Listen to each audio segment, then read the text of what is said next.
তো প্রথমেই হচ্ছে আমি বলতে চেষ্টা করব যে গল্পটার আসলে মূল ভিত্তিটা কি। তো রবীন্দ্রনাথ এই গল্পটা লিখছেন গত শতকে লিখা এই গল্পটা। তো এখনকার সমাজে যদি আমরা আমাদের সমাজে যদি তাকাইতে চাই, তো এই ক্ষেত্রে দেখা যায় কি এখনও আমাদের সমাজে যৌতুক প্রথাটা রয়ে গেছে। আর সেই প্রেক্ষিতে যদি হচ্ছে আমরা যাই, তো আমরা দেখব যে এখন যেমন আছে তার থেকে এর আরও 100 বছর আগে আরও বেশি ছিল এটা, তাই না? এটা তোমরা বুঝো, ঠিক আছে? তো ওই ক্ষেত্রে ওই সময়ের পরিপ্রেক্ষিতে যখন হচ্ছে রবীন্দ্রনাথ আসলে দেনা পাওনা গল্পটা আমরা পড়ছিলাম ক্লাস 9-10-এ, তখন আমরা দেখলাম যে ওখানে মেয়েটার বিয়ে হয়েছিল, তার বাবা হচ্ছে যথাযথ যে যতটুকু পণ দেওয়ার কথা ছিল সেটা দিতে পারেনি, এবং এই পণ না দিতে পারার কারণে একটা পর্যায়ে কিন্তু হচ্ছে মেয়েটার বিয়ে হয়েছিল, কিন্তু শেষ পর্যন্ত সে হচ্ছে স্বামীর ঘর খুব সুন্দর মতো যে করতে পারছে, সাবলীলভাবে করতে পারছে তা কিন্তু না, তা কিন্তু হচ্ছে মৃত্যুর কোলে ঢলে পড়তে হয়েছিল। তো ওইভাবে যদি চিন্তা করি, রবীন্দ্রনাথ হচ্ছে দেখাইছেন গল্পটাকে একটু ভিন্ন আঙ্গিকে। এখানে হচ্ছে যৌতুক বিরোধী রবীন্দ্রনাথকে দেখা গেছে। এখানে অপরিচিত গল্পে দেখাইছে যে অমানবিক যৌতুক যে প্রথাটা আমাদের সমাজে দেখা যায়, সেই অমানবিক যৌতুক প্রথার বিরুদ্ধে কিভাবে নারী পুরুষ সম্মিলিতভাবে কাজ করে, নারী পুরুষের সম্মিলিত যে প্রচেষ্টাটা, সেটা হচ্ছে আমরা এই গল্পটাতে দেখতে পাবো। কীভাবে নারীর ভূমিকা ছিল, কিভাবে পুরুষের ভূমিকা ছিল, এই সব কিছু হচ্ছে যাবো। তো আরও যদি একটু সারসংক্ষেপ বলতে চাই এই গল্পটার, এখানে হচ্ছে গল্পটা পুরোটাই দেখা যাবে যে উত্তম পুরুষের জবানিতে লেখা। এই গল্পটা যখন আমরা পড়বো তখন বেশ কয়েকটা জিনিস এখানে দেখতে পারবো।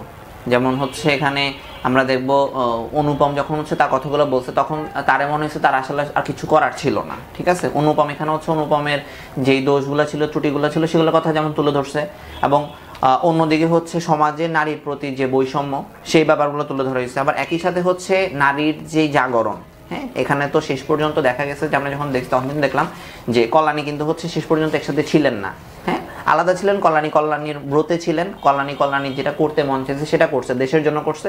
তো এই ক্ষেত্রে বেসিক্যালি রবীন্দ্রনাথ তখনকার সময়ের যে নারী জাগরণ সেটাকে দেখাইতে পারছেন, এবং একই সাথে নারী জাগরণের ক্ষেত্রে নারী পুরুষের যে ভূমিকাটা থাকে সেটার কথা দেখাইছেন। তো আমরা হচ্ছে এখন চলে যাই একদম হচ্ছে পুরো গল্পের। আমি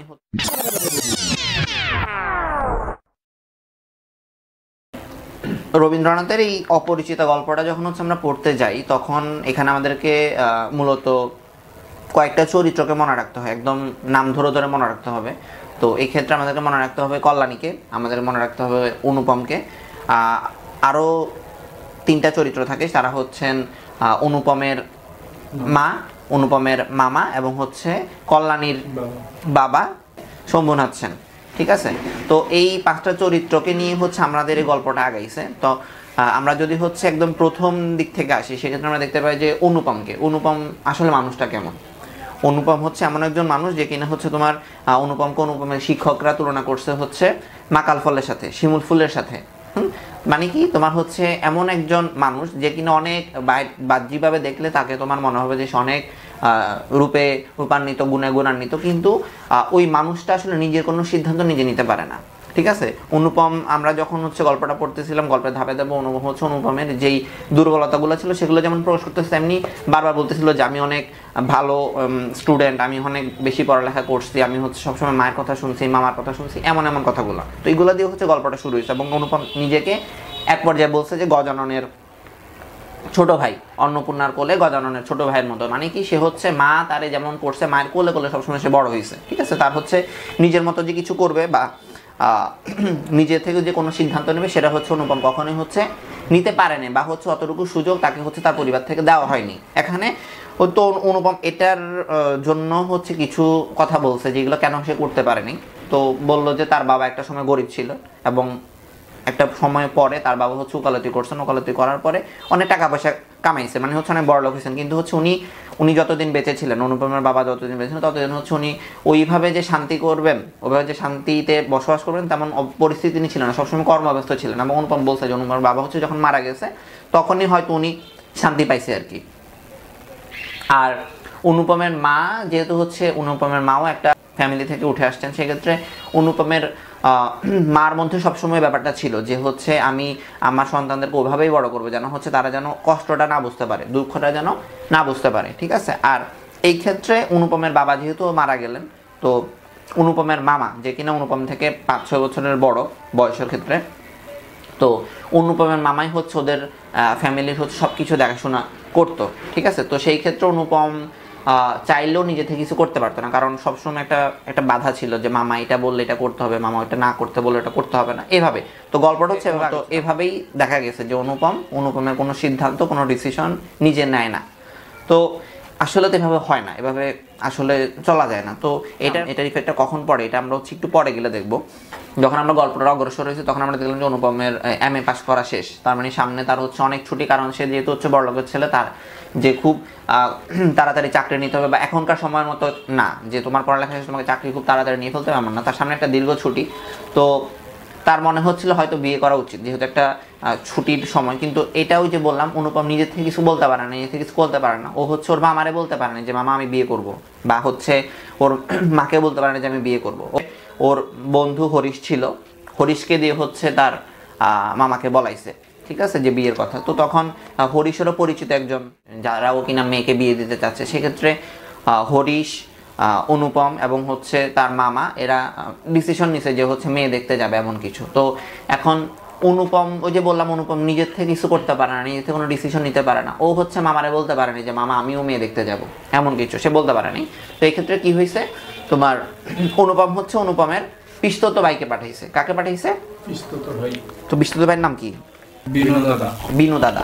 এই বিনু দাদাকে পাঠিয়েছে। এখন অনুপমের কথা হচ্ছে এমন যে বিনু দাদা এমন একজন মানুষ যে কিনা তোমার হচ্ছে সুন্দরকে সুন্দর বলে না, তিনি যদি অনেক বেশি সুন্দর হয়, অনেক বেশি চমৎকার হয়, তখন সেটার বলা হচ্ছে চরমসই। তো বিনু দাদাকে পাঠিয়েছে এই কারণে যে বিনু দাদা যদি এটা পছন্দ করে আসে তাহলে হচ্ছে অনুপম বিয়ে করবে। খেয়াল করো এখানেও কিন্তু হচ্ছে অনুপমের নিজের কোনো হচ্ছে পছন্দেরও যে ব্যাপারটা সেটাও কিন্তু অনুপমের নাই। অনুপম কার উপর নির্ভরশীল? তার মামার উপরে নির্ভরশীল। হরিশের অনুপম রাজি যে অনুপম হচ্ছে এখন এই বিয়েতে রাজি, অনুপম বিয়ে করবে, ঠিক আছে। আর এই ক্ষেত্রে হচ্ছে ওরা যখন হচ্ছে মেয়েরা দেখতে গেছিল তখন কিছু একটা দিয়ে আশীর্বাদ করে আসছে। কেন এই কথাটা বললাম এটা হচ্ছে শেষে গিয়ে আমি বলবো যে কিছু একটা দিয়ে আশীর্বাদ কেন করে আসছে এবং এই কথাটা আমি কেন বললাম সেটা আমি শেষে বলি, একটু মাথায় রাখো, ঠিক আছে। তো এই ক্ষেত্রে যখন আমরা গল্পটা তার একটু যখন আগায় তখন আমরা দেখি যে হরিশের প্রতি শম্ভুনাথ সেন হচ্ছে মেয়ের বাবা, মানে কল্যাণীর বাবা, তার এত বেশি ট্রাস্ট যে ইস্যুটা সেটা আমরা দেখলাম যে বিয়ের মাত্র 3 দিন আগে তোমার কল্যাণীর বাবা হচ্ছে দেখতে আসছে অনুপমকে, ঠিক আছে। তারা কিন্তু হচ্ছে অনুপমকে দেখতে আসছে বলতে হচ্ছে অনুপমের বাড়ি দেখতে আসছে। হ্যাঁ, অনুপমের একটা ছবি ওরা দেখছিল, কিন্তু হচ্ছে অনুপমকে সামনাসামনি তো দেখা হয় নাই। আর মেয়ের বাবা মাত্র 3 দিন আগে অনুপমকে দেখতে আসলেন। অনুপমকে হচ্ছে তোমার দেখতে এসে তারা হচ্ছে কথাবার্তাও কিছু বললেন, এবং এখানে যখন অনুপমকে দেখতে আসছে কথাবার্তা যখন বলতেছে তখন হচ্ছে তোমার এখানে অনুপমের মামার যেই আচরণটা সেটা একটু কেন জানি আমার কাছে বা হচ্ছে যারা গল্পটা পড়ছে তাদের কাছে মনে হচ্ছে যে অনুপমের মামার আচরণ, ইভেন অনুপম নিজেও বুঝছে যে অনুপমের মা সব কিছু একটু বাড়ায় বলতে যাচ্ছিল, বা নিজেরা যে খুব বেশি প্রতিপত্তি সম্পন্ন এলাকার মধ্যে, ঠিক আছে, সেটা বুঝাতে চাইছিল। তো এই ব্যাপারগুলো লক্ষণীয় যখন হচ্ছে অনুপমকে দেখতে আসছিলেন অনুপমের শ্বশুর বা হচ্ছে শম্ভুনাথ সেন হবু শ্বশুর যিনি দেখতে আসছেন তখন।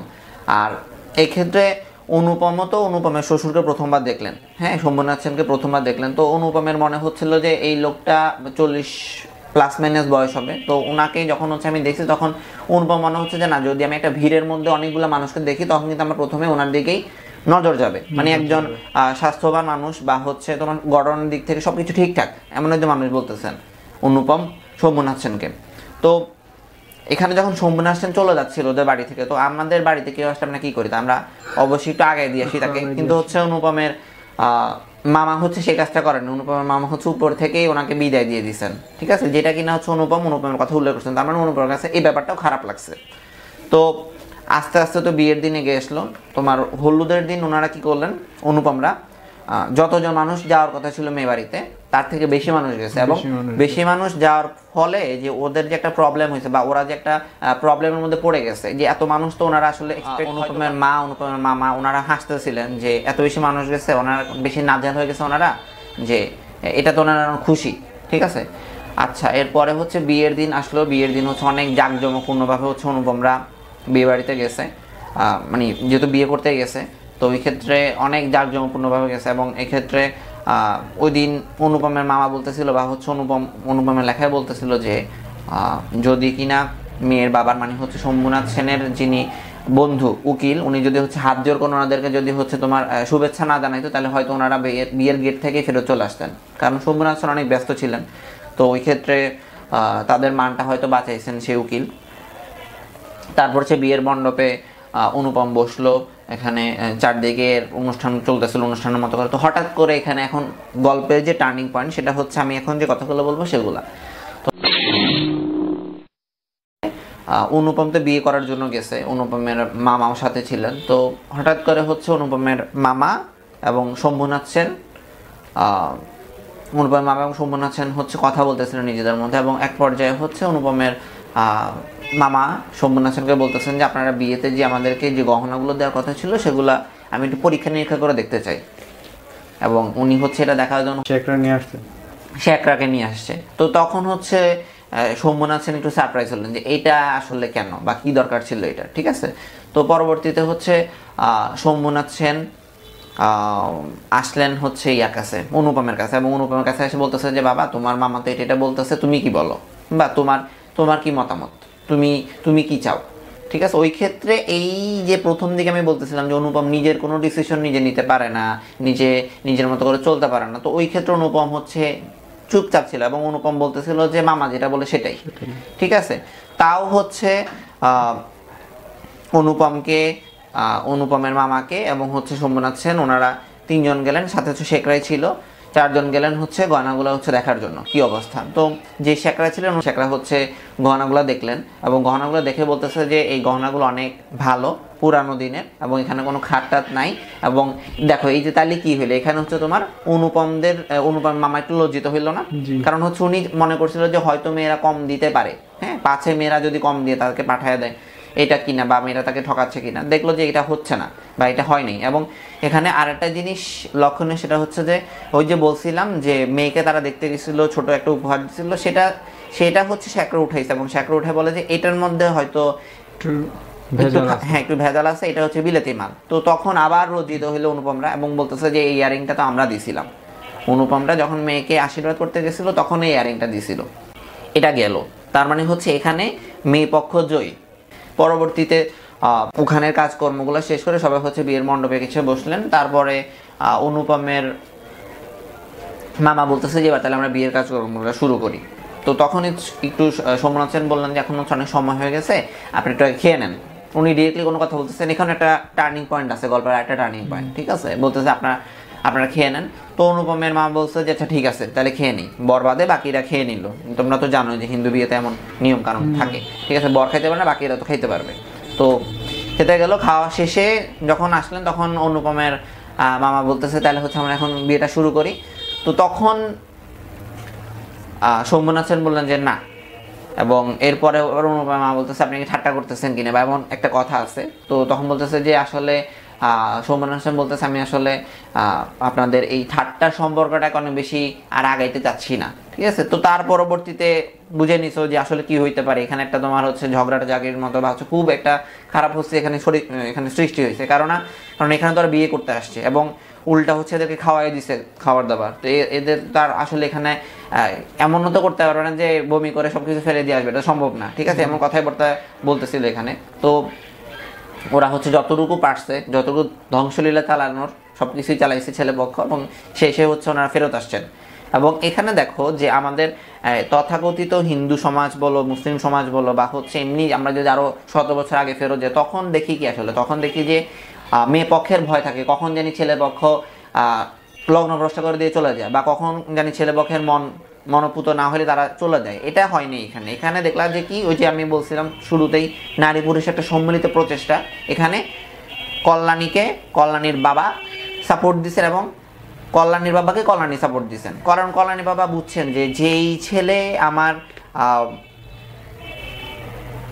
আমার মেয়েকে বিয়ে করবে, সে এখানে যৌতুকের যে ব্যাপারে সে তার কোনো হচ্ছে সে নিজে কোনো সিদ্ধান্ত নিতে পারে না। তার মানে সে বিয়ের পরে যে আমার মেয়েকে খুব ভালো রাখতে পারবে, যে বিয়ের পরে যদি তার মা আমার মেয়েকে কিছু বলে, তার মামা আমার মেয়েকে কিছু বলে, সে তো কোনো প্রতিবাদ করতে পারবে না। সে বলবে যে মা যেটা করতেছে, মামা যেটা করতেছে সেটা হয়তো ভালো, ঠিক আছে। তো এভাবেই এই জিনিসগুলো ভেবেই হচ্ছে কল্যাণীর বাবা শম্ভুনাথ সেন তারা হচ্ছে সিদ্ধান্ত নিলেন, তারা হচ্ছে এখানে বিয়েটা স্থগিত করে দিচ্ছে। স্থগিত মানে বিয়েটা বাদ, এটা এখানে আর হবে না। এরপরে তো হচ্ছে তারা বিয়ে বাড়িতে চলে আসলো, এবং পরবর্তীতে হচ্ছে অনুপমের মামার খুব ক্ষোভ যে অনুপমের মামা হচ্ছে ওদের দেখে নিবে, করবে, সে করবে, কিন্তু একটা পর্যায়ে গিয়ে হচ্ছে অনুপমের মা বলতেছে যে আসলে প্রতিশোধ নেবে হ্যাঁ এমন একটা কিছু। হ্যাঁ, তো অনুপমের মা বলতেছে যে না আসলে এমন কিছু তো করার দরকার না, কারণ দোষটা আমাদের ছিল, তো আমরা হচ্ছে এটা ভুলে যাই। আর অনুপম এখানে ভাবতেছিল কি, এখানে একটা মজার কাহিনী আছে, মানে অনুপমের ভাবনা বা অনুপমের কল্পনা এমন যে অনুপমের একটা ছবি তো কল্যাণীর কাছে আছে, তো অনুপম ভাবে যেমন যে কল্যাণী হয়তো তার ছবিটা দেখতেছে, তার ছবিটা দেখে হচ্ছে চোখের পানি ফেলতেছে, একটু লুকা লুকা তার ছবিটা দেখতেছে বা তাকে অনেক মনে পড়তেছে কল্যাণীর এমন। আর এটা হঠাৎ করে হচ্ছে আবার কল্যাণীর বাবা সোমনাথ সেন দেখে ফেলে যে তার মেয়ে কষ্টে আছে। তো অনুপমের কল্পনা কিন্তু এটা, তো অনুপম ভাবে যে অনুপমের কাছে হচ্ছে কল্যাণী বাবা আসবে, আইসা রিকোয়েস্ট করবে যে আমার মেয়েকে হচ্ছে তোমরা আবার নিয়ে যাও তোমাদের ফ্যামিলিতে বা হচ্ছে বিয়ে করো আমার। তো অনুপম হচ্ছে এখন আবার উল্টা প্রতিশোধটা নিবে। অনুপম তখন বলে যে না আমি করবো না বা দরকার নেবে এমন কিছু, ঠিক আছে, এগুলো অনুপম কল্পনা করে। তো এর মাঝখানে তোমার সময় অতিবাহিত হয় 1 2 3 4 বছর চলে যায়। অনুপম হচ্ছে আস্তে আস্তে চেঞ্জ হয়। অনুপম আগে যেমন ছিল যে মা যেটা বলে সেটা শুনতে হইতো, মামা যেটা বলে সেটা শুনতেছে, এখন আর অমন না। অনুপম হচ্ছে এখন নিজের মতো করে হচ্ছে তোমার এক জায়গায় যাচ্ছে, নিজের মতো করে সিদ্ধান্ত নেওয়াটা অনুপম শিখতেছে, কারণ অনুপম বুঝতে পারছে কখনো যে সে যদি সিদ্ধান্তটা নিজের মতো করে নিতে পারতো তাহলে হয়তো ওর বিয়েটা ভাঙতো না, বা মামার কথা মতো হয়তো ওই দিন সে যৌতুকের যে গহনাগুলো সেগুলো দেখতে যাইতো না, বা ওর মতো একটা ডিসিশন দিতে পারতো। এভাবে অনুপম একবার হচ্ছে অনুপমের মাকে নিয়ে তীর্থে যাচ্ছিলেন। তো একই ট্রেনে সৌভাগ্যবশত বলতে পারো যে একই ট্রেনে হচ্ছে কল্যাণী উঠছে। তো অনুপম তো আর কল্যাণীকে দেখে নাই, কারণ অনুপমের কাছে হচ্ছে কল্যাণীর ছবি ছিল না, কল্যাণীর কাছে অনুপমের ছবি ছিল। তো একই ট্রেনে উঠছে। তো এখানে ঘটনা প্রবাহের কোনো একটা সময় গিয়ে হচ্ছে কল্যাণী এবং হচ্ছে অনুপম একই বগিতে উঠছে, ঠিক আছে। এবং এখানে এখন দেখো তুমি যদি হচ্ছে কোথাও ঘুরতে যাও, ধরো তুমি হচ্ছে সৌদি আরব ঘুরতে গেছো বা ধরো তুমি হচ্ছে ইন্দোনেশিয়া ঘুরতে গেছো, তখন তুমি যদি আশেপাশে কোথাও বাঙালি কেউ কথা বলে তোমার কাছে মনে হবে যে খুব আপন কেউ, ঠিক আছে। তো ভারতবর্ষ তো অনেক বড়। অনুপম হচ্ছে যখন তোমার ট্রেনে যাত্রা করলো তখন হচ্ছে সবাই যে আর বাঙালি তা তো না। তো হঠাৎ করে তার কাছে সে শুনলো যে বাঙালি কেউ কথা বলতেছে কিছু বাচ্চাদের সাথে, তখন সে বুঝতে পারছে যে এখানে কোনো মেয়ে আছে, মেয়ে কথা বলতেছে, এবং তার কাছে কথাগুলো শ্রুতি মধুর মনে হয়েছে, কারণ একটা অপরিচিত জায়গায় বাঙালি একটা মেয়ে কথা বলতেছে এবং কথাগুলো খুবই সুন্দরভাবে উপস্থাপনা করে কথা বলতেছে। তো এই ক্ষেত্রে মেয়েটাকে তার মনে ধরছে, ঠিক আছে। এবং শুধু যে অনুপমের ভালো লাগছে তা না, অনুপমের মায়েরও ভালো লাগছে, ঠিক আছে। তো একটা পর্যায়ে তোমার এইভাবে ট্রেন চলতেছিল। তো মাঝখানে স্টেশন পাল্টানোর ব্যাপার ছিল, এখানে কিছু ইন্টারনাল ব্যাপারগুলো ছিল, সেগুলো তোমরা পড়লেই বুঝবা। তো শেষের দিকে আমি যাই। তো শেষে যখন হচ্ছে মেয়েটা নেমে যাবে, দেখো মেয়েটার সাথে হচ্ছে এখানে অনুপমের মায়ের একটা তোমার অপরিচিত বাট একটা সম্পর্ক কেন জানি গড়ে উঠতেছে এমন একটা ভাব যে মেয়েটাকে অনুপমের ভালো লাগতেছে, অনুপমের মায়ের ভালো লাগতেছে, কিন্তু কেউ তো জিজ্ঞাসা করতে পারতেছে না। তো যখন কানপুর আসলো, স্টেশনে যখন আসলো ট্রেনটা, তখন হচ্ছে মেয়েটা নেমে যাচ্ছে, ঠিক সেই মুহূর্তে অনুপমের মা হচ্ছে জিজ্ঞাসা করলো যে মা তোমার নাম কি। তো তখন সবাই একটু সারপ্রাইজ হয়ে গেল, হ্যাঁ, মিরাকেলের মতো এটা যে এই মেয়েটাই সেই মেয়েটা, কারণ হচ্ছে বললো যে আমার নাম কল্যাণী, আমার বাবা হচ্ছে এখানের ডাক্তার, ওনার নাম হচ্ছে সোমনাথ সেন। তো তখন অনুপম বুঝতে পারলো, অনুপমের মা বুঝতে পারলো যে এই তো। পরবর্তীতে মায়ের মানা মামার মানা অনেক মানা টানা উপেক্ষা করে অনুপম বারবার হচ্ছে কল্যাণীর কাছে ছুটে আসছে, কানপুর আসছে। কিন্তু অনুপম এখানে বারবার আসার পরে জানতে পারলো যে কল্যাণী আর আগের মতো নাই। তো কল্যাণীকে জিজ্ঞেস করার পরে কল্যাণী একটা পর্যায়ে গিয়ে তাকে বলছে যে এখানে মাতৃ আজ্ঞা আছে, ঠিক আছে, বা কল্যাণীর মাতৃ আজ্ঞা আছে। তখন অনুপম ভাবলো তার মামার মতো এখানে আবার কোনো মাতুল টাতুল আছে কিনা। পরবর্তীতে কল্যাণী বললো যে আসলে না, তেমন কিছু না, আমি হচ্ছে এখন দেশ সেবায় ব্রত, নারী শিক্ষায় ব্রত, এবং বাচ্চাদেরকে নিয়ে নারী শিক্ষা নিয়ে বা দেশের জন্য হচ্ছে আমি এখন কাজ করতেছি। তো অনুপম একদম গল্পের শেষে হচ্ছে অকপটে নিজের ভুলগুলা স্বীকার করছে, এবং সে বলছে যে আমি হয়তো জায়গা পাইনি, কিন্তু আমি আবার জায়গা পাইছিও কল্যাণীর মনে, কল্যাণীর জীবনে আমি জায়গা পেয়েছি, এবং যতটুকু জায়গা কল্যাণী আমাকে দিছে আমি ততটুকুতে চেষ্টা করতেছি আমি আমার মতো করে ওকে হেল্প করার, ঠিক আছে। ও তো আমার প্রতি একটু হলেও দয়া দেখাইছে, আমার সাথে সে আছে, ঠিক আছে, এটাই আর কি। তো এভাবে মূলত হচ্ছে গল্পটা শেষ হয়ে যায়। আর এই গল্পটার মধ্যে আমি আবারও বলতেছি যে কি ব্যাপারগুলো উঠে আসছে হচ্ছে যৌতুক প্রথার যে নির্মম বলি হইতো তখনকার সময়, সেটা হচ্ছে রবীন্দ্রনাথ পুরাই একদম বিপরীত দিকটা দেখাইছে যে না, এখানে যৌতুকের বিরুদ্ধে যদি কথা বলা যায় তাহলে হচ্ছে যে কেউই কথা বলতে পারবে, এবং সেক্ষেত্রে ওই ব্যাপারটা হয়তো সফলও হইতে পারবে, যেমন এখানে এই গল্পের মধ্যে সফল হয়েছে। তারপর আস্তে আস্তে যে পুরা ব্যাপারটাকে যদি আমি 2-3 লাইনে বলতে চাই, তাহলে এই পুরাটা ব্যাপারটা হচ্ছে, বা এই পুরা গল্পটা হচ্ছে একটা ব্যক্তিত্বহীন যুবকের স্বীকারোক্তির গল্প। তার পাপস্খলনের কথামালা এখানে ফুটিত হয়েছে।